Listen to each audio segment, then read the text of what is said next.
ಕರ್ನಾಟಕದ ಪ್ರಧಾನಿಯಾದವರು ಒಬ್ಬರೇ, ದೇವೇಗೌಡರು. ಇನ್ನೂ ಇಬ್ಬರ ಹೆಸರುಗಳಿತ್ತು. ಮತ್ತೊಬ್ಬರು ರಾಮಕೃಷ್ಣ ಹೆಗಡೆ ಅವರ ಹೆಸರು ಕೂಡ ಇತ್ತು, ಆಮೇಲೆ ಆಗಲಿಲ್ಲ. ಮತ್ತೊಬ್ಬರು ಪ್ರಧಾನಿ ಆಗಬೇಕಿತ್ತಂತೆ, ಅದು ಎಸ್.ಎಂ. ಕೃಷ್ಣ. ದೇವೇಗೌಡರು ಮೊದಲ ಕನ್ನಡಿಗ ಪ್ರಧಾನಿ ಎನಿಸ್ಕೊಂಡ್ರು, ನಮಗೆಲ್ಲ ಗೊತ್ತಿದೆ. 1996ರಲ್ಲಿ ಮುಖ್ಯಮಂತ್ರಿ ಆಗಿದ್ದವರು ಡೈರೆಕ್ಟಾಗಿ ಪ್ರಧಾನಮಂತ್ರಿ ಆಗ್ತಾರೆ. ಅಂಥದ್ದೇ ಅವಕಾಶ ಎಸ್.ಎಂ. ಕೃಷ್ಣರಿಗೂ ಬಂದಿತ್ತು. 2004ರಲ್ಲಿ ವಾಜಪೇಯಿ ಅಧಿಕಾರ ಕಳ್ಕೊಂಡಿದ್ರು. ಆಗ ಕೇಂದ್ರದಲ್ಲಿ ಅತಂತ್ರ ಪರಿಸ್ಥಿತಿ ನಿರ್ಮಾಣವಾಗಿತ್ತು. ಆಗ ಕಾಂಗ್ರೆಸ್ ಮುಂದೆ ಎರಡೆರಡು ಆಯ್ಕೆಗಳಿದ್ವು.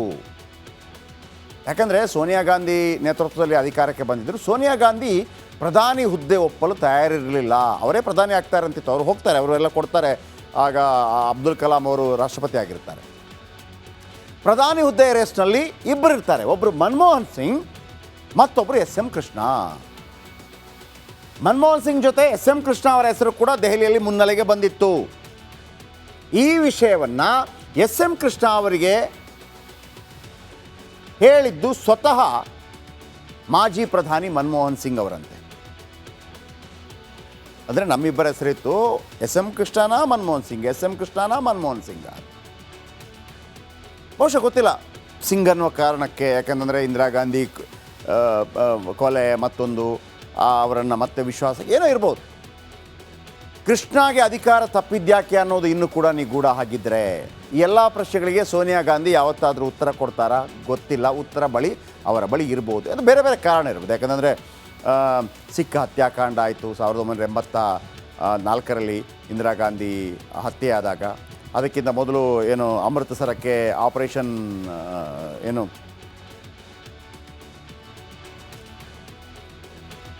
ಅಲ್ಲಿ ಅಮೃತಸರ ಸ್ವರ್ಣ ದೇವಾಲಯಕ್ಕೆ ಟ್ಯಾಂಕರನ್ನು ನುಗ್ಗಿಸಿದ್ರು ಅಂತೇಳಿ ಭಿಂದ್ರನ್ವಾಲೆ ಅವರನ್ನು ಕೊಲೆ ಮಾಡ್ತಾರೆ. ಅವರ ಅಂಗರಕ್ಷಕರೇ ಸಿಖ್ಖರು ಕೊಲೆ ಮಾಡ್ತಾರೆ.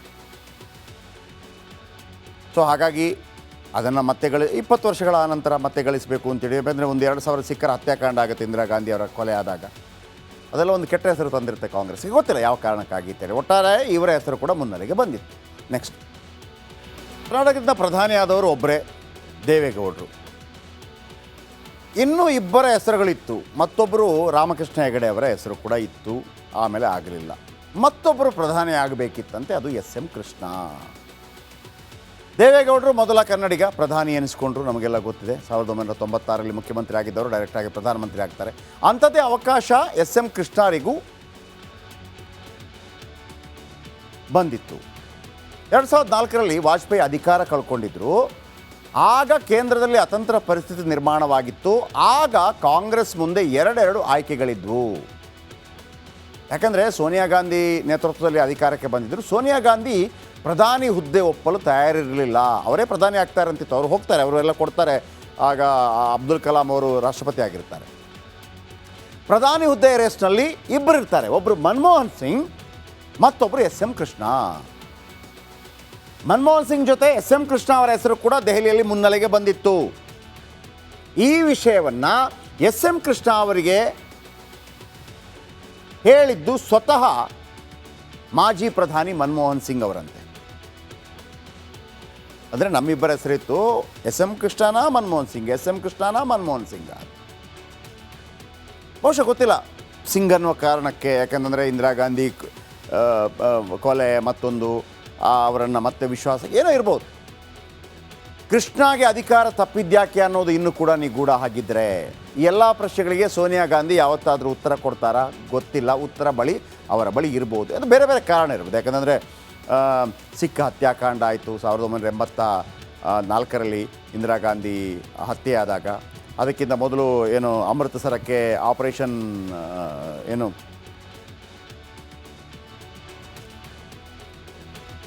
ಅಲ್ಲಿ ಅಮೃತಸರ ಸ್ವರ್ಣ ದೇವಾಲಯಕ್ಕೆ ಟ್ಯಾಂಕರನ್ನು ನುಗ್ಗಿಸಿದ್ರು ಅಂತೇಳಿ ಭಿಂದ್ರನ್ವಾಲೆ ಅವರನ್ನು ಕೊಲೆ ಮಾಡ್ತಾರೆ. ಅವರ ಅಂಗರಕ್ಷಕರೇ ಸಿಖ್ಖರು ಕೊಲೆ ಮಾಡ್ತಾರೆ. ಸೊ ಹಾಗಾಗಿ ಅದನ್ನು ಮತ್ತೆ 20 ವರ್ಷಗಳ ನಂತರ ಮತ್ತೆ ಗಳಿಸಬೇಕು ಅಂತೇಳಿ. ಯಾಕಂದರೆ ಒಂದು 2000 ಸಿಖ್ಖರ ಹತ್ಯಾಕಾಂಡ ಆಗುತ್ತೆ ಇಂದಿರಾ ಗಾಂಧಿ ಅವರ ಕೊಲೆ ಆದಾಗ. ಅದೆಲ್ಲ ಒಂದು ಕೆಟ್ಟ ಹೆಸರು ತಂದಿರುತ್ತೆ ಕಾಂಗ್ರೆಸ್ಗೆ. ಗೊತ್ತಿಲ್ಲ ಯಾವ ಕಾರಣಕ್ಕಾಗಿತ್ತೇಳಿ. ಒಟ್ಟಾರೆ ಇವರ ಹೆಸರು ಕೂಡ ಮುನ್ನೆಲೆಗೆ ಬಂದಿತ್ತು. ನೆಕ್ಸ್ಟ್, ಕರ್ನಾಟಕದ ಪ್ರಧಾನಿಯಾದವರು ಒಬ್ಬರೇ, ದೇವೇಗೌಡರು. ಇನ್ನೂ ಇಬ್ಬರ ಹೆಸರುಗಳಿತ್ತು. ಮತ್ತೊಬ್ಬರು ರಾಮಕೃಷ್ಣ ಹೆಗಡೆ ಅವರ ಹೆಸರು ಕೂಡ ಇತ್ತು, ಆಮೇಲೆ ಆಗಲಿಲ್ಲ. ಮತ್ತೊಬ್ಬರು ಪ್ರಧಾನಿ ಆಗಬೇಕಿತ್ತಂತೆ, ಅದು ಎಸ್ ಎಂ ಕೃಷ್ಣ. ದೇವೇಗೌಡರು ಮೊದಲ ಕನ್ನಡಿಗ ಪ್ರಧಾನಿ ಎನಿಸ್ಕೊಂಡ್ರು, ನಮಗೆಲ್ಲ ಗೊತ್ತಿದೆ. 1996ರಲ್ಲಿ ಮುಖ್ಯಮಂತ್ರಿ ಆಗಿದ್ದವರು ಡೈರೆಕ್ಟಾಗಿ ಪ್ರಧಾನಮಂತ್ರಿ ಆಗ್ತಾರೆ. ಅಂಥದ್ದೇ ಅವಕಾಶ ಎಸ್ ಎಂ ಕೃಷ್ಣರಿಗೂ ಬಂದಿತ್ತು. 2004ರಲ್ಲಿ ವಾಜಪೇಯಿ ಅಧಿಕಾರ ಕಳ್ಕೊಂಡಿದ್ರು. ಆಗ ಕೇಂದ್ರದಲ್ಲಿ ಅತಂತ್ರ ಪರಿಸ್ಥಿತಿ ನಿರ್ಮಾಣವಾಗಿತ್ತು. ಆಗ ಕಾಂಗ್ರೆಸ್ ಮುಂದೆ ಎರಡೆರಡು ಆಯ್ಕೆಗಳಿದ್ವು. ಯಾಕಂದರೆ ಸೋನಿಯಾ ಗಾಂಧಿ ನೇತೃತ್ವದಲ್ಲಿ ಅಧಿಕಾರಕ್ಕೆ ಬಂದಿದ್ದರು. ಸೋನಿಯಾ ಗಾಂಧಿ ಪ್ರಧಾನಿ ಹುದ್ದೆ ಒಪ್ಪಲು ತಯಾರಿರಲಿಲ್ಲ. ಅವರೇ ಪ್ರಧಾನಿ ಆಗ್ತಾರಂತಿತ್ತು. ಅವರು ಹೋಗ್ತಾರೆ, ಅವರೆಲ್ಲ ಕೊಡ್ತಾರೆ. ಆಗ ಅಬ್ದುಲ್ ಕಲಾಂ ಅವರು ರಾಷ್ಟ್ರಪತಿ ಆಗಿರ್ತಾರೆ. ಪ್ರಧಾನಿ ಹುದ್ದೆ ರೇಸ್ನಲ್ಲಿ ಇಬ್ಬರು ಇರ್ತಾರೆ. ಒಬ್ಬರು ಮನಮೋಹನ್ ಸಿಂಗ್, ಮತ್ತೊಬ್ಬರು ಎಸ್ ಎಂ ಕೃಷ್ಣ. ಮನಮೋಹನ್ ಸಿಂಗ್ ಜೊತೆ ಎಸ್ ಎಂ ಕೃಷ್ಣ ಅವರ ಹೆಸರು ಕೂಡ ದೆಹಲಿಯಲ್ಲಿ ಮುನ್ನೆಲೆಗೆ ಬಂದಿತ್ತು. ಈ ವಿಷಯವನ್ನು ಎಸ್ ಎಂ ಕೃಷ್ಣ ಅವರಿಗೆ ಹೇಳಿದ್ದು ಸ್ವತಃ ಮಾಜಿ ಪ್ರಧಾನಿ ಮನಮೋಹನ್ ಸಿಂಗ್ ಅವರಂತೆ. ಅಂದರೆ ನಮ್ಮಿಬ್ಬರ ಹೆಸರಿತ್ತು, ಎಸ್ ಎಂ ಕೃಷ್ಣನ ಮನಮೋಹನ್ ಸಿಂಗ್, ಎಸ್ ಎಂ ಕೃಷ್ಣನ ಮನಮೋಹನ್ ಸಿಂಗ್. ಬಹುಶಃ ಗೊತ್ತಿಲ್ಲ ಸಿಂಗ್ ಅನ್ನುವ ಕಾರಣಕ್ಕೆ, ಯಾಕಂತಂದರೆ ಇಂದಿರಾ ಗಾಂಧಿ ಕೊಲೆ, ಮತ್ತೊಂದು ಅವರನ್ನು ಮತ್ತೆ ವಿಶ್ವಾಸ ಏನೋ ಇರ್ಬೋದು.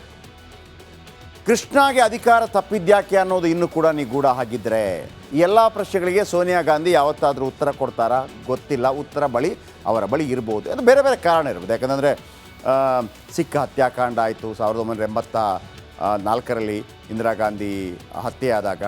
ಅದಕ್ಕಿಂತ ಮೊದಲು ಏನು ಅಮೃತಸರಕ್ಕೆ ಆಪರೇಷನ್ ಏನು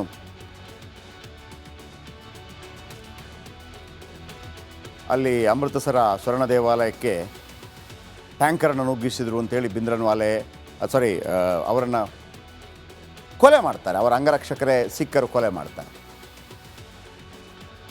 ಸೊ ಹಾಗಾಗಿ ಅದನ್ನು ಮತ್ತೆ 20 ವರ್ಷಗಳ ನಂತರ ಮತ್ತೆ ಗಳಿಸಬೇಕು ಅಂತೇಳಿ, ಯಾಕಂದರೆ ಒಂದು 2000 ಸಿಖ್ಖರ ಹತ್ಯಾಕಾಂಡ ಆಗುತ್ತೆ ಇಂದಿರಾ ಗಾಂಧಿ ಅವರ ಕೊಲೆ ಆದಾಗ.